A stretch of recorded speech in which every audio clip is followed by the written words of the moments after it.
早晨啊，弟兄姊妹，你今日歡呼咗未啊？我哋一齊歡呼啊！為咗我哋成為咗主至愛嘅佳偶，佢嘅完全人，我哋歡呼下啦！哈利路亞！太寶貴啦！信咗主咧，主改變咗我哋嘅人生。以前咧污糟邋遢嘅，但係而家比雪更加白啊！以前係荊棘蒺藜刺人傷人嘅，哇！但係而家係荊棘中嘅百合花，係沙崙嘅玫瑰花，太榮耀啦！主嘅救恩真係徹底嘅改變咗我哋，成為咗美麗新造嘅人，真係好值得我哋歡呼同埋唱歌讚美佢。咁我哋咧一齊唱首詩歌啊！合訂本詩歌嘅第一冊178，美麗新人。前我罪惡污垢，今我被雪白。前是罪怒死囚，今是主佳偶。前是黐住荊棘，今是百合花。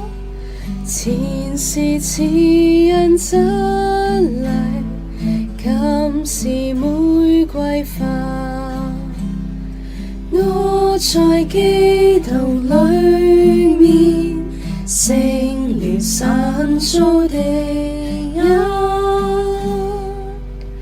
是主戀慕的佳偶，他的完全人。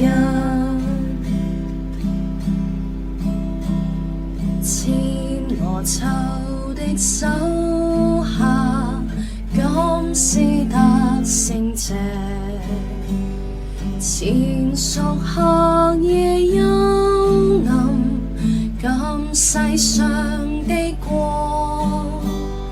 前我污穢敗壞，今聖潔蒙愛。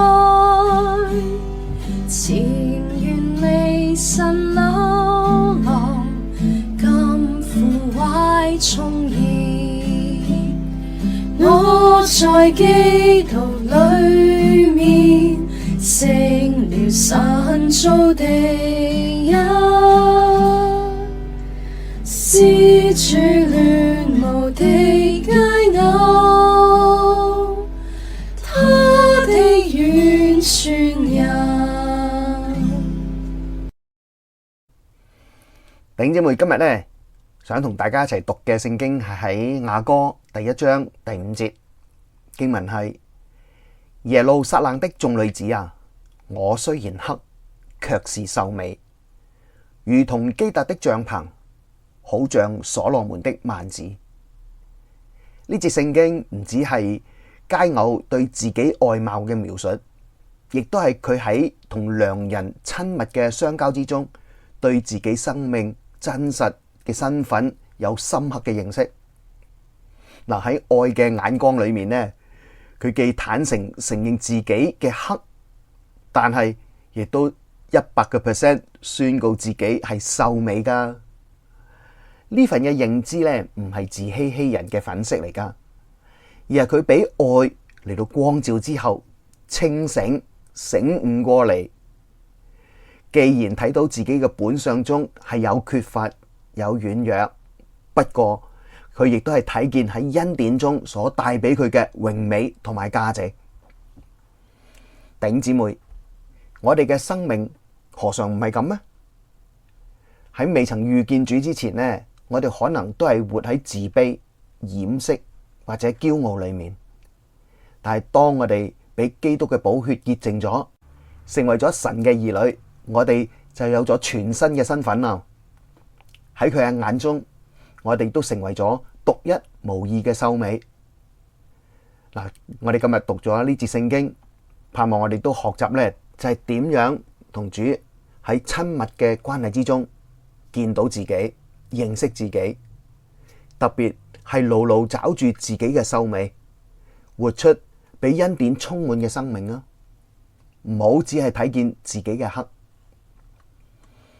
佳偶咧同良人嘅相交裏面，漸漸咧就係睇清楚自己嘅真相。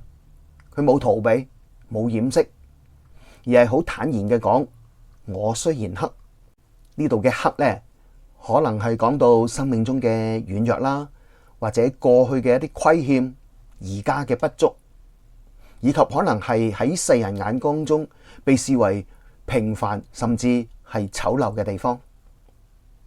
我哋好多人嘅人生一直都努力喺度掩飾緊自己嘅黑㗎，或者咧喺性格上好急躁啦，過去嘅失敗啦，譬如我咁樣，我會掩飾我身體嘅缺陷啦，仲有啲人要收埋自己家庭破碎，或者係心靈嘅軟弱啦。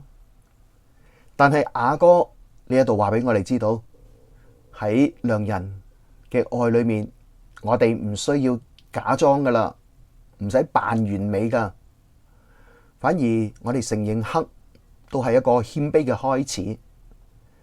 當我哋嚟到十字架嘅面前，承認自己犯罪，悔改信主，神就光照我哋，照亮咗我哋嘅人生。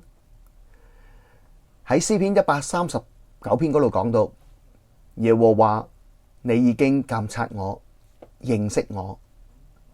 神真係比我哋更加清楚嘅知道我哋嘅軟弱，不過佢依然係深深嘅愛住我哋每個。當我哋勇敢正視自己嘅黑，唔去逃避本相，其實亦都開啟咗咧，就係俾神醫治、俾神改變嘅門。佳偶咧冇停喺黑嘅上面，佢緊接落嚟就係話，卻是秀美。呢個秀美咧唔係嚟自佢自己努力或者外在喺度化妝，而係因為佢俾良人嘅愛、良人嘅揀選所影響佢。喺呢度聖經裏面咧有兩個比喻好特別嘅。首先就係如同基達嘅帳篷。原來基達人咧住喺阿拉伯曠野咧，會用啲黑山羊嘅毛咧係織成帳篷噶。喺烈日之下咧，就睇嚟好粗陋啊，好暗沉啊咁樣嘅。但係咧，其實佢係好堅韌嘅，能夠為客旅咧遮風擋沙噶，亦都帶嚟咗蔭庇，藏住一啲好實用嘅價值，同埋咧根本就係好可靠嘅帳幕嚟嘅。呢度提醒我哋嘅外在可能係帶啲黑嘅痕跡，生命亦都看似好平凡，但係喺主裏面，佢係成為其他人生命嘅遮蓋同幫助，散發出嗰種屬天嘅堅忍啊！第二個比喻咧就係好像所羅門的幔子啦，呢個咧係裝飾皇宮好美麗嘅嗰啲編織物嚟噶，或者用咗金線銀線織成添噶，帶住一啲皇室嘅尊貴同榮耀。佢就係象徵我哋喺基督裏面所得到尊貴嘅身份啦。我哋係神家嘅王子嚟噶，係俾神所愛噶，係主嘅佳偶，係呢個王嘅新婦嚟噶。雖然咧我哋嘅生命可能好平凡，但係因為主嘅緣故咧，同埋佢嘅恩典充滿我哋咧，我哋裏面就充滿住屬天嘅榮美同價值啦。弟兄姊妹，呢兩樣嘢嘅對比咧，正正係我哋生命嘅寫照。外邊睇嚟好似係帶啲黑，但係裏面因為基督有榮美。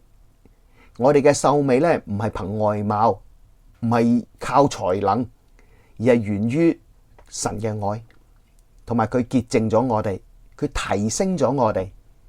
我哋係新造嘅人啊！哥林多後書5章17節，大家應該仲記得係咪啊？舊事已過，都變成新的了啊！雅歌嘅啟示咧係平衡噶，我哋係黑係真實噶，唔使掩飾。但我哋嘅秀美亦都係確定噶，必須要活出嚟。真正嘅靚，真正嘅秀美，從來都唔係話完美無缺嘅外在。而家我哋係俾恩典充滿，我哋係因真理活着，每日我哋要持定我哋呢個身份，所以喺我哋每日親近主、讀聖經、禱告、敬拜之中，讓我哋都俾主光照我哋，使我哋睇見我哋自己嘅秀美，肯定自己。如果有負面嘅聲音，或者有失敗，或者有仇敵嘅攻擊呢，我哋就應該大聲嘅講：我雖然黑，卻是秀美㗎，因為我嘅身份呢係喺基督裏面。弟兄姊妹，願我哋每一個呢都能夠同良人親近裏面呢，可以睇見自己嘅榮耀，唔忘記神嘅恩典，亦都呢欣賞自己嘅美麗。當我哋唔再俾外邊嘅評價嚟到捆綁，而係活出喺基督裏面嘅自信同坦然，嗰份嘅美麗又多一重意義㗎喇。弟兄姊妹，願主祝福你。